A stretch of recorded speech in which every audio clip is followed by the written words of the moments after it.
If you get nervous when you present, you need to find ways to mitigate those nerves, to help reduce them, and even to make them helpful. Now, when I'm coaching people, one of the questions I get asked a lot is, do you get nervous when you present? And the honest answer is yes, I do. But I'm lucky in as much as I don't really get affected by my nerves. I'm aware of a heightened level of anxiety. I'm certainly aware of the adrenaline pumping around my body, but that doesn't throw me off. I present often enough that I've sort of got used to it. And certainly one of the ways to reduce your nerves when presenting is actually to present more, because the more you do it, the easier it gets, the more used to it you become. One of the questions I often ask people though is, what's the worst that could happen during your presentation?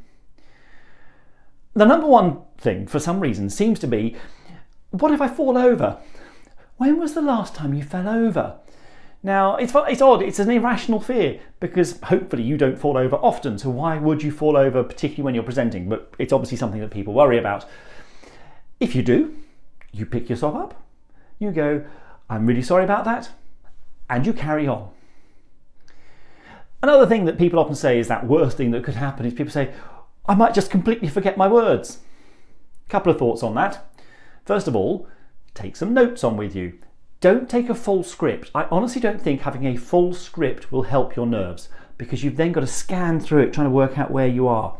Have some notes just on a card, some bullet points, some prompts. It might even be that any slides are actually your prompts. If you forget your words, look down, think, oh, okay, yes, that's what I was going on to next.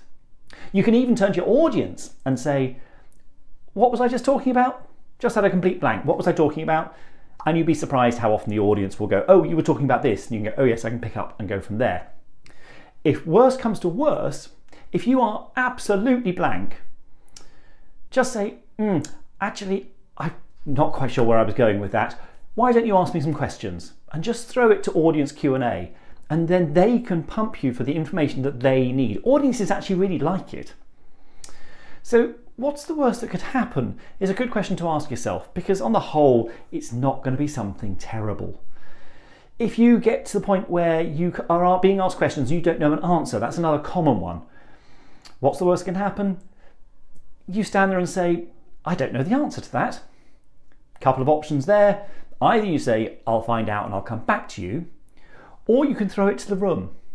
If you're sitting in a meeting, you might want to say to everybody else, does anybody else know the answer to that?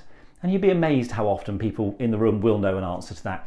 In fact, it's quite often the person who asks the question who ends up answering it, or they will make a suggestion that you can then agree with or disagree with.